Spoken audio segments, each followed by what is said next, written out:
Well, hello and welcome, or welcome back to the Alcohol Minimalist Podcast with me, your host, Molly Watts, coming to you from, yes, again, an absolutely beautiful Oregon right now. We are in the midst of, I don't know, like 20 plus days of beautiful weather. And looking out over my forecast, I don't see rain on the horizon for another week and some like 80-degree days here in the middle of October. Can you believe it? Can you stand it? It's really amazing around Oregon right now. So my standard plug, if you have not visited the Great Pacific Northwest, this would be an optimal time to do it. Hurry because the rains are coming. All right, on to this week's show. So, I want to mention before I get going that right now, if you are listening to this in real time, this episode is dropping on October 12th. And step one, my new hybrid online one-on-one coaching program course is launching or is open for registration right now. Not launching, it's open for registration right now for a October 15th start. This will be the last time that this course is open for 2022 and at this price. It's $199, which is an incredible value, in my opinion, because there are three things that make this course really different from other things that I've seen. First, you get a one on one coaching session with me, not another coach, it's actually me. And the coaching session is structured and really geared toward you and your specific challenges. Number two, you have lifetime access to all the modules, lessons, pep talks, and resources, including future upgrades to the curriculum and live trainings that I plan to provide. It's almost like a one time fee for a membership that will only get more valuable over time. And number three, only students of step one or proof positive have access to one on one coaching with me. So if you'd like to take some meaningful action before the holidays, before Dryuary, this is your chance to take a step forward on the path to create a peaceful relationship with alcohol. Go to www.mollywatts.com/step one, that's STEPONE altogether, to learn more and get registered today. Okay, on to this week's show. So, first off, I want to acknowledge that this isn't the show I planned on doing this week. And for my listener, Susie, who asked for an episode on alcohol and blood pressure, it is coming next week, Susie. So, stay tuned. This week's episode, I want to talk about gray area drinking. And one of the reasons I want to talk about this is because of some conversations I've had recently with coaching clients, with people that are interested in working with me that I just talked to, one time. And I'm still amazed at the prevalence of this black and white, I'm either good or bad discussion that really revolves around alcohol, and it's really driven by this narrative that was has existed for so long through AA. And then you've got the sober and the sober curious folks that really make it sound as though their way is the only way and the right way. And it just really, I am just always struck by how much people are holding on to these ideals and these stories, and it really drives something inside of them that makes them feel really bad about themselves, about whether or not they actually have the power to change their relationship with alcohol. And I believe you absolutely do. And this gray area is something that I think needs to be understood a little bit better. And so I wanted to do this podcast episode. All right. So, gray area drinking. Many people who drink alcohol think that their consumption falls within the acceptable range of alcohol use, but you could be in riskier territory than you realize. I know for me, I believed I was a moderate drinker. It wasn't until I got educated on the science of alcohol, got educated on where the recommendations for alcohol use levels actually come from, and really got honest with myself about the impact my drinking was having on my life, that I understood that I was actually gray area drinker. Now, gray area drinking has been defined as that murky space somewhere between social and destructive drinking. And unfortunately, slipping into gray area drinking is much easier to do than most people think, especially when you consider that the NIAAA defines heavy drinking for men as any more than 4 drinks on any one day or more than 14 standard drinks in a week. And for women, that's more than 3 drinks in any one day or more than 7 standard drinks in a week. So and those low risk limits, those low risk 7 standard drinks for women and 14 standard drinks for men, these are always in my show notes, folks. So you can always look for more information from the NIAAA there. But you can see how a couple of glasses of red, white, or rosé in a single evening can quickly push you technically into the gray. The reality is that many people exist in the gray area. And because they don't experience major negative consequences, aside from, of course, the progressive health risks associated with any degree of alcohol intake, they don't see themselves as gray area drinkers. Now, how would you know if you are a gray area drinker? I know for myself because I was an adult child of an alcoholic. I lived with an ever present anxiety about my drinking, which seemed natural and logical to me. I just accepted it as the consequence of living with my mother's alcohol abuse and drinking more than I believed was healthy. But in reality, my constant worry about my drinking was exactly why I could classify myself as a gray area drinker. Jolene Park, who is a health coach, functional nutritionist, and founder of the Gray Area Drinking Resource Hub, says, I define gray area drinking as the space between the extremes of rock bottom and every now and again drinking. I'm not sure there's something similar to compare the spectrum to because there's no safe or recommended healthy intake level of alcohol, she says. Now, what makes gray area drinking difficult to quote unquote diagnose is that most people in this zone don't often exhibit symptoms, right? So you don't know it. That was certainly true for me. No one knew how much I struggled internally with my drinking. I had a very successful career, a strong group of friends and family, and I was someone who rarely drank to the point where I was really altered. From the outside, I did not look like someone who struggled with their drinking. And to most people, gray area drinkers appear like normal social drinkers. Gray area drinkers usually don't need to go into some sort of alcohol detox program to start drinking, and AA would never resonate with them. But that doesn't mean that they don't question or spend a lot of time, often years, thinking about drinking and wrestling with their internal dilemmas and concerns surrounding their drinking habits. Definitely was me for sure, like decades. So nothing truly catastrophic happened as a result of my drinking. I never got a DUI, didn't lose my job, didn't even, not go to work because I was hungover. And I never suffered like a physical injury from my drinking. But that doesn't mean that it wasn't a problem. And I think that's what I believe most about gray area drinking. You can consider yourself a gray area drinker even if there's nothing terrible happening because of your drinking, if it just doesn't feel good. Looking back on my own drinking, I was a gray area drinker for years, decades.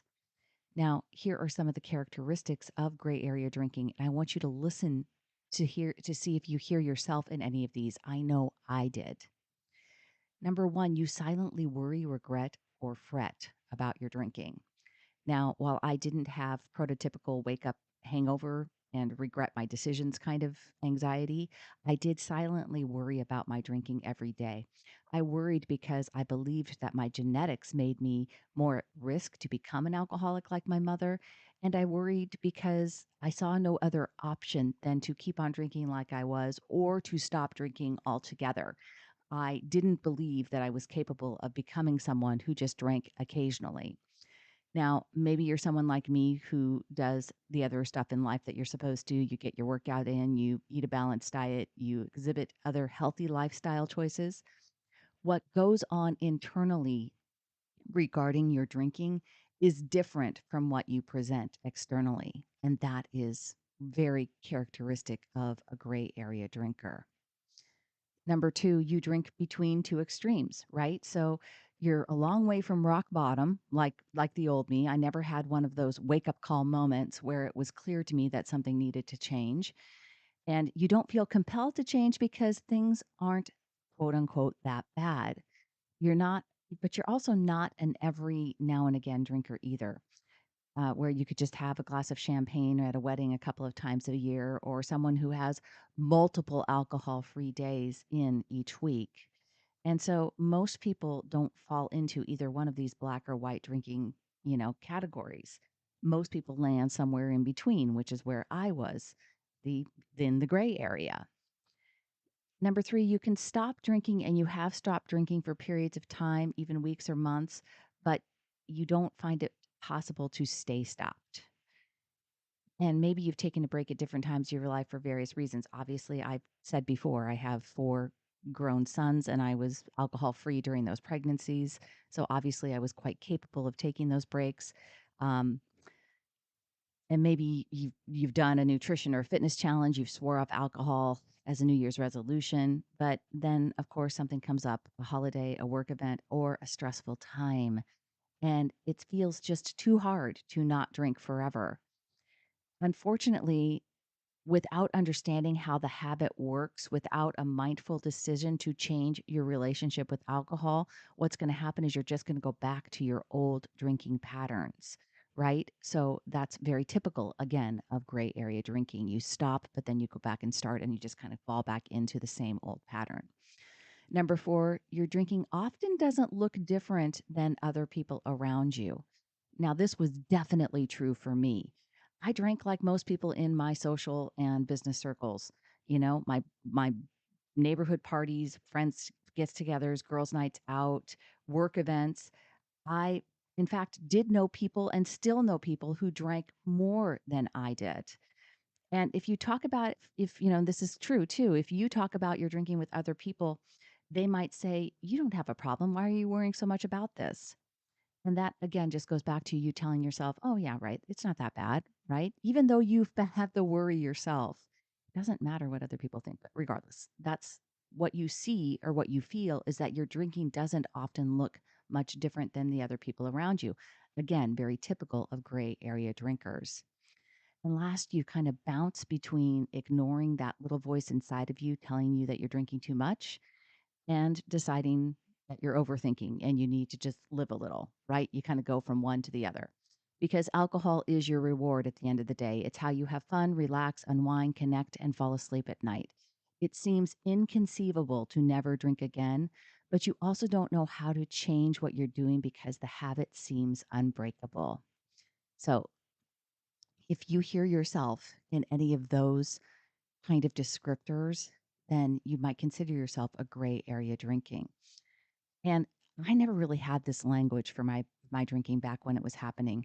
It's become more prominent in recent years, and I am really glad. As a relatively new term, gray area drinking is just getting on the lexical map. But according to American Addictions Centers, it's affecting over 75 million Americans. And I'm happy about this language because I think many people are stuck like I was in black and white thinking when it comes to drinking, right? I wasn't an alcoholic like my mother, the black, and I didn't want, need, or align with sober living, the white, what I saw as the only white solution. I also didn't realize that my gray area drinking could be addressed, improved, and changed into a peaceful relationship with alcohol, and that the way to achieve that peace was completely within my own power. I and that the reason I didn't believe that is because the conversation around alcohol has always been so absolute. You're either a normal drinker or you've got a problem. And it seemed like I was just stuck in some no man's land. Understanding that being a gray area drinker simply means that any level of drinking that affects your personal or work life, your health in a negative way, when I think about it that way, it's very liberating in my mind. For some people, they may find that no amount of alcohol in their lives is worth the anxiety. Maybe they have worries no matter what they do. And that for them, being alcohol free is the level of drinking that will work. For me, I happily follow low risk drinking limits, and I no longer am a gray area drinker because alcohol does not negatively impact my life in any way. And it's a total non factor. I have no more anxieties or worries about it. Now, here's three things to consider if you believe you are a gray area drinker. Number one, get really honest with yourself about what you're looking for when you drink and figure out if alcohol is really delivering it. I had a lot of beliefs about why I needed to drink. I had a lot of misconceptions about alcohol being something that helped me relax. I educated myself on what was really true about the amounts of alcohol I was drinking, and what I believed I was getting from alcohol was actually not true at all. You need to educate yourself on the science of alcohol to help reframe your drinking habits. Number two, get honest, technical, and specific about how much you're actually drinking. Learn what a standard drink is, measure your pours, learn the alcohol by volume of your favorite drinks, and plug it into the NIAAA's standard drink calculator. This is data for you to really evaluate, and I will link it in the show notes. And I encourage you to use this information to mindfully include alcohol in your plans if you do. Number three, believe in your ability to and the benefit in changing your relationship with alcohol. You have created your habits with alcohol. It's not because alcohol is different because it's an addictive substance. The same habit patterns exist for people with food, shopping, gambling, exercise, smoking, or any outside agent that people turn to repeatedly to try to change how they're feeling. Over time, that use becomes a habit, and it can also become a habit that doesn't serve you. And that's what your gray area drinking is. It's a habit that doesn't serve you. It is a well worn pathway in your brain that, with time, intention, and understanding of the reasons that you developed the habit in the first place, can be broken, can be changed. I want you to change from being a gray area drinker to someone that has a peaceful relationship with alcohol. It is completely possible, and it is just a matter of educating yourself, making changes, and using your beautiful, brilliant human brain to figure out how the habit is working in your life. All right, that is all I have for you this week, my friends. If you want to learn more about step one, please come visit me at www.mollywatts.com. Choose peace, my friends.